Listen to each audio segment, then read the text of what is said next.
আপুদের জন্য ডিজারা নিয়ে এলো ফোম ছাড়া কটন ব্রা। ব্রাটিতে শোল্ডার স্ট্র্যাপস এমনভাবে ডিজাইন করা হয়েছে যে আপনার শরীরের সাথে পারফেক্ট ফিট হয়ে যাবে। ব্রেস্টের কমফোর্টের জন্য লুজ ও টাইট করে পরতে পারবেন। শ্যাগি বা ঝুলে পড়া ব্রেস্টকে পুরো অবস্থায় নিয়ে আসবে।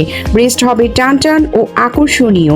ডিজারার কটন ব্রাটি প্রতিদিন ব্যবহারে খুবই আরামদায়ক ও এতটাই স্নিগ্ধ অনুভূতি দেয় যে আপুরা নিজেদের জন্য অথবা ভাইয়ারা তাদের ওয়াইফের জন্য লুফে নিচ্ছে এই কটন ব্রাটি। ফোম ছাড়া কটন ব্রাটি গরমে শরীরকে ঠান্ডা রাখে এবং শীতে উষ্ণতা প্রদান করে। ফ্রন্ট ওপেন বাটনের সুবিধা থাকায় এই ব্রা পরা ও খোলা অত্যন্ত সহজ। এটি ব্রেস্ট ফিডিং ব্রা হিসেবে ব্যবহারের জন্য উপযুক্ত। 100% কটন হওয়ায় ত্বকে বায়ু প্রবাহ নিশ্চিত করে এবং ঘাম শোষণ করে, যা ত্বককে সারাদিন শুষ্ক ও স্নিগ্ধ রাখে। আর দেরি নয়, এখনই অর্ডার প্লেস করে ফেলুন। অর্ডার নাও বাটনে ক্লিক করে অথবা সরাসরি কল করুন স্ক্রিনে দেওয়া নাম্বারে।